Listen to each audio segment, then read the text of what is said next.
నమస్తే, welcome to 99 TV. Pithapuram పంచాయతీ ఇప్పట్లో తేలేలా లేదు. పవన్ కళ్యాణ్ ప్రవర్తన వల్ల తన మనసుకు కష్టం కలుగుతోందంటూ పిఠాపురం ఎక్స్ఎమ్మెల్యే వర్మ గారు పార్టీ జాతీయ అధ్యక్షుడు చంద్రబాబు నాయుడు గారికి లేఖ రాసినట్టు సమాచారం. అది మరి లేఖే రాశారో వర్తమానమే పంపారో తనకు సంబంధించిన వారితోటి ముఖ్యమంత్రి దగ్గరికి చాలా అత్యంత రహస్యంగా ఆ సమాచారం చేరవేసినట్టు తెలుస్తోంది. ఎందుకు పిఠాపురం వర్మ గారు సఫకేషన్ ఫీల్ అవుతున్నారు, ఎందుకు ఉక్కిరి బిక్కిరి అవుతున్నారు? పవన్ కళ్యాణ్ ఒకవేళ పిఠాపురం నియోజకవర్గంలో ఆయన చేపట్టే అభివృద్ధి కార్యక్రమాల వల్ల రేపొద్దున రాబోయే రోజుల్లో తన ఇమేజ్కి ఏమన్నా ఇబ్బంది కలుగుతుందని పిఠాపురం వర్మ గారు భావిస్తున్నారా? అందుకనే ఆ చెత్త వీడియోని సోషల్ మీడియాలో పోస్ట్ చేసి ఆ తర్వాత ఇంకొక వీడియో కూడా ఆయన పోస్ట్ చేశారు ఎక్స్ ఖాతాలో. ఎవరో ఒక మహిళ ఆయన్ని వెహికల్లో వెళ్తుంటే ఆపి, అయ్యా నమస్కారం, నెక్స్ట్ టైం కూడా మీరే నిలబడాలి అంటే, అలాగే అలాగే అంటూ ఈయన అంటాం.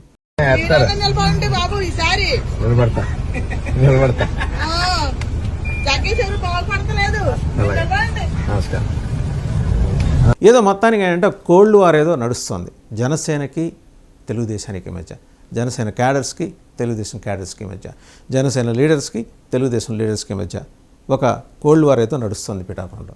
ఈ నేపథ్యంలో ఆయన మరి డిప్యూటీ సీఎం పవన్ కళ్యాణ్ గారి మీద సీఎం చంద్రబాబు నాయుడు గారికి కంప్లైంట్ ఇచ్చారట. ఇందులో వాస్తవం ఎంత ఉందో, ఇది కూడా ఆయన ఎక్స్ ఖాతాలో వచ్చే పోస్టుల మాదిరి స్పెక్యులేషను, లేకపోతే తూచి అలాంటిదేం లేదని ఒక 2-3 రోజులాగా ఆయనే చెప్తారేమో, ఈ మాటలు కూడా వస్తున్నాయి. ఇది ఆశ్చర్యం ఏంటంటే అటు జనసేన నుంచి ఇటు పవన్ కళ్యాణ్ క్యాడర్స్ నుంచి కూడా, అలాగే ఇటు వర్మ గారి లీడర్సు క్యాడర్స్, ఆయన వెంబడి నడిచే లీడర్స్ కొందరు ఉన్నారు, వాళ్ళ నుంచి కూడా ఇదే తరహా సమాచారం వస్తుంది. నిజంగా కంప్లైంట్ ఇస్తే ఏమి ఇచ్చుంటారు? ఒకవేళ తన ఎదుగుదలకి పవన్ కళ్యాణ్ గారు ఏమన్నా అడ్డుపడుతున్నారని చెప్పేసి వర్మ గారు భావిస్తున్నారా? ఎందుకంటే మన మధ్య ఆయన ఒక పోస్టర్ రిలీజ్ చేశారు ఎక్స్ ఖాతాలో. గవాలను అందరూ దాన్ని డౌన్లోడ్ చేసి పెట్టుకున్నారు. ఎందుకంటే కాసేపాగా ఆ పోస్టర్ నేను రిలీజ్ చేయలేదు, తూచి అది నాకు తెలియకుండా మా సోషల్ మీడియా టీం వాళ్ళు చేశారని అంటారేమో అని చెప్పి అంతకుముందు ఒకటి అలా డిలీట్ చేశారు కదా. పవన్ కళ్యాణ్ గారి వీడియో, ఆయన మీద వీడియో చేసి ఇక్కడ ఏంటంటే ఇతరుల కష్టం మీద గెలిచిన గెలుపు గెలిపే కాదన్నట్టు ఒక వ్యాఖ్యతో చేసిన వీడియో దరిమిలా ఆయనకు మొట్టికాయలు పట్టడం తర్వాత ఆయన డిలీట్ చేయించి నాకు సంబంధం లేదు మా టీం వాళ్ళు పెట్టారని. సరే, అది అయిపోయింది. తర్వాత నా ప్రజలే నా బలం, మొన్నే ఈ 2 వీడియోలు పిఠాపురంలో పేరుకుపోతున్న చెత్త. ఓ పక్క డెవలప్మెంట్ యాక్టివిటీస్ మీద అంతంత స్పెండ్ చేస్తున్న డిప్యూటీ సీఎం పవన్ కళ్యాణ్ గారు చేయిస్తున్నారు. గవర్నమెంట్ స్కీమ్స్ కింద వేరియస్ డెవలప్మెంట్ యాక్టివిటీస్ అక్కడ చేయిస్తుంటే చెత్త పెరిగిపోతుంది. చెత్త అనేది నెల రోజులకు ఒకసారి తీసేది కాదు, ఏ రోజుకి ఆ రోజు వచ్చేది పెరిగిపోతుంటుంది. దాన్ని మున్సిపల్ అడ్మినిస్ట్రేషన్ వాళ్ళు, లోకల్ మున్సిపల్ కార్పొరేషన్ అయితే కార్పొరేషన్, మున్సిపాలిటీ అయితే మున్సిపాలిటీ వాళ్ళు, పారిశుధ్య విభాగం వాళ్ళు తొలగిస్తూ ఉంటారు. బట్ ఎక్కడో ఒక చోట అక్యుములేట్ అయింది, అది ఈయన కంటపడింది. లేదా బాగా ఆయన వెతుకుతున్నారేమో, ఇలాంటివి ఎక్కడైనా దొరుకుతాయేమోనని వెతికారు, దొరికింది, వీడియో తీశారు, సోషల్ మీడియాలో పోస్ట్ చేశారు. దాని మీద ఒక చర్చ. అంటే ఒక పక్క అభివృద్ధి కార్యక్రమాలకు సంబంధించి జరుగుతున్న ఇనిషియేషన్ని పక్కన పెట్టేసి చెత్తను హైలైట్ చేయటం ఏంటి, పవన్ కళ్యాణ్ గారి ఇమేజ్ని టార్నిష్ చేయటమే కదా అని చెప్పి జనసేన నాయకులు వాపోయారు, బాధపడ్డారు, ఆగ్రహించారు, కన్నెర చేశారు.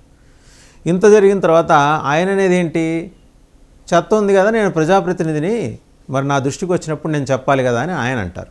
రైట్, చెప్పడానికి అక్కడ మున్సిపల్ కమిషనర్ ఉంటారు, కార్పొరేషన్ అయినా మున్సిపాలిటీ అయినా కమిషనర్ ఉంటారు. కమిషనర్ని పిలిచి లేదా వారి భాషలో కేకేసి చెప్పలా. లేదా జనసేన ఇన్ఛార్జ్ ఉంటారు లోకల్గానే, ఆయనకి చెప్పలా. ఆయన ఉక్రోషం అంతా నాగబాబు గారి మీదే అని తెలిసిన దరిమిలా నాగబాబు గారు చేసిన వ్యాఖ్యల తర్వాతే వర్మగారిలో ఈ పరివర్తన వచ్చింది. ఈ రకంగా మాట్లాడటం, ఈ రకంగా ఎదురుదాడికి దిగటం జరుగుతోందని చెప్పేసి తెలుగుదేశం నాయకులే వ్యాఖ్యానిస్తున్నారు. నిజమై ఉండొచ్చు.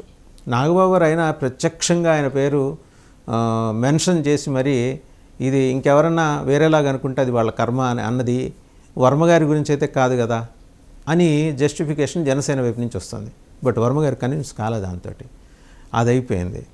పిఠాపురం సభలో ఎవరికి వాళ్ళు, అటు జనసేనాని కమాండర్ ఇన్ చీఫ్ ఆయనే ఉన్నారు, మేము నిలబడ్డాం, 43 ఏళ్ల తెలుగుదేశం పార్టీని నిలబెట్టామన్నారు. అది కూడా కొంత తెలుగుదేశం క్యాడర్స్ మనసు కష్టం కలిగించింది. సరే, అది అయిపోయింది. అది అయిపోయిన తర్వాత నాగబాబు గారు అన్న మాటలు ఇందాక చెప్పుకున్నాం, ఆ 2 కూడా చూడొచ్చు.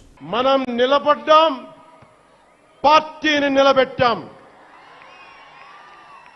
మనం నిలదొక్కుకున్నాం. మనం నిలదొక్కుకోవటమే కాకుండా 4 దశాబ్దాల టీడీపీ పార్టీని కూడా నిలబెట్టాం. పవన్ కళ్యాణ్ గారు అఖండ విజయం సాధించడానికి 2 ఫ్యాక్టర్స్, 2 ఇంపార్టెంట్ ఫ్యాక్టర్స్. ఒకటి మన ప్రెసిడెంట్ జనసేనాని పవన్ కళ్యాణ్ గారు అయితే, రెండో ఫ్యాక్టర్, నాటి వ్యక్తి ఫ్యాక్టర్ పిఠాపురం జన సైనికులు, పిఠాపురం పౌరులు, పిఠాపురం ఓటర్స్. వీళ్ళిద్దరూ లేకపోతే మేము ఏమి చేసినా ఏం ఉపయోగం లేదు. సో మాలో ఇంకెవరైనా సరే పవన్ కళ్యాణ్ గారి విజయానికి నేనే దోహదపడ్డాను అని ఎవరన్నా అనుకుంటే అది వారి కర్మ, అంతకంటే ఏం చేయాలి. ఒకటి. ఇక రెండో విషయానికి వచ్చేప్పటికీ ఎక్కడ పవన్ కళ్యాణ్ గారి ప్రావెస్నెస్ పెరిగిపోయి తాను వామనుడిలాగా మరుగుజ్జునైపోతానేమో అని. వామనుడు మరుగుజ్జు ఎప్పుడు కాడు, త్రివిక్రముడు అవుతాడు. ఆ విషయం వర్మగారు ఎందుకు మర్చిపోతున్నారనేది తెలుగుదేశం నాయకులతో పాటు జనసేన నాయకులు కూడా ప్రశ్నిస్తున్నారు. ఆయన ఇండిపెండెంట్గా గెలిచారు ఒకసారి, తర్వాత 2 దఫాలు లాస్ట్ టైం మరి ఈయన నుంచునే కాబట్టి ఆయనకి ఏదో ఎమ్మెల్సీ ఆఫర్ ఇచ్చి పక్కన పెట్టారు. ఇస్తారు, ఆగాలి. ఎమ్మెల్సీ కాకపోతే ఇంకోటో. ఒకసారి ఏంటంటే వెయిట్ చేయటం చాలా కష్టంగా ఉంటుంది. నిరీక్షణ అది దానికి మించిన శిక్ష ఉండదంటారు పెద్దలు. బహుశా ఈ నిరీక్షణలో ఆయన హీఈస్ లూజింగ్ హిస్ బ్యాలెన్స్ అనే మాట జనసేన క్యాడర్స్ నుంచి అటు తెలుగుదేశం క్యాడర్స్ నుంచి కూడా వస్తుంది. ఇప్పుడు పవన్ కళ్యాణ్ గారి మీద కాలు దివితే వచ్చే ప్రయోజనం ఉండదు.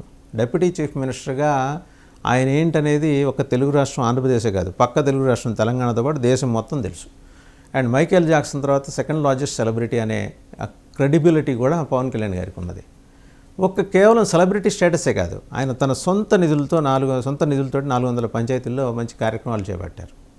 ఎక్కడైనా ఏదైనా అవసరం అయితే గవర్నమెంట్ ఫండ్స్ కాకపోతే ఆయన సొంతంగా ఫండ్స్ రిలీజ్ చేసి పనులు చేయిస్తున్నారు. 4-5 శాఖలు నిర్వహిస్తూ వాటన్నిటి మీద పట్టు సాధించుకునే ప్రయత్నం చేస్తూ ఇంప్రూవ్మెంట్ దిశగా, అంటే ఒక ప్రొయాక్టివ్ పాలిటిక్స్ నడపాలి, సకారాత్మక రాజకీయం చేయాలి అని చెప్పే ఉద్దేశంతో ఆయన ముందుకెళ్తున్నారు. రైట్. ఈ క్రమంలో వర్మగారి ప్రొఫైల్ చిన్నదైపోతుందేమోనని. ఎందుకంటే పక్కన గీత పెద్దగా పెరుగుతోంది, పవన్ కళ్యాణ్ గారి గ్రాఫ్ పెరుగుతోంది. ఆటోమేటిక్గా వర్మగారి గ్రాఫ్ కొంచెం కురచగా కనపడుతుంది. రాజకీయాల్లో ఈ మామూలే.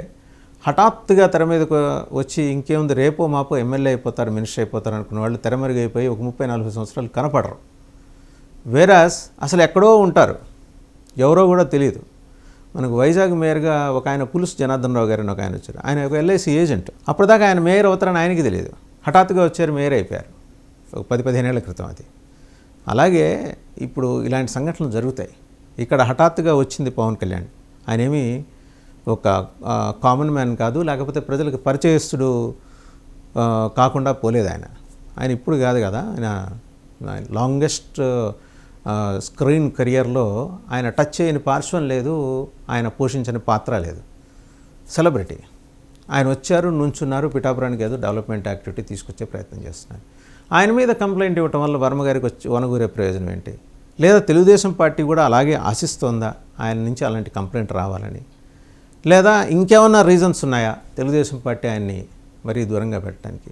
ఇంకో మాట జనసేన క్యాడర్స్ తెర మీద కొత్తగా తీసుకొస్తున్నారు ఈ 2-3 నెలల నుంచి. ఏంటంటే వర్మగారు నిజంగా పనిచేసి ఉంటే పవన్ కళ్యాణ్ గారి మెజారిటీ 1,00,000 దాటేది అని. సరే, అవన్నీ ఏంటంటే ఇఫ్ అండ్ బట్స్ని బట్టి మాట్లాడే మాటలు, అవన్నీ పక్కన పెడదాం. ఒక్కొక్కళ్ళు కొన్ని భావోద్వేగాలు, భావావేశాల నేపథ్యంలో ఆ రకంగా మాట్లాడుతూ ఉండొచ్చు కాక. But at the same time Pawan Kalyan garu ఇవాళ వర్మగారిని బీలిటిల్ చేసి అక్కడ ఏదో సాధిద్దామని అయితే అక్కడికి వెళ్ళలేదు. అండ్ ఇంకోటి బీలిటిల్ చేయాల్సిన అవసరం కూడా పవన్ కళ్యాణ్ గారికి లేదు. ఈ నియోజకవర్గం కాకపోతే ఇంకే నియోజకవర్గం నుంచి ఆయన నుంచుంటారు, గెలుస్తారు అనే నమ్మకం జనసేన నాయకత్వానికి, క్యాడర్స్కి ఉంది. పిఠాపురం ఎంచుకోవడానికి ఆయన కొన్ని ప్రత్యేక పరిస్థితులు ఉండి ఉంటాయి. అంత మాత్రాన వర్మగారికి ఉండే ప్రివిలేజెస్ కానీ, వాళ్ళ పార్టీ పరంగా ఉండే ప్రివిలేజెస్ కానీ, లేకపోతే ఇతరత్ర ఆయనకు దక్కాల్సిన పదవులు కానీ దక్కకుండా అయితే పోవు. చంద్రబాబు నాయుడు గారు అది ఫుల్ఫిల్ చేస్తారు.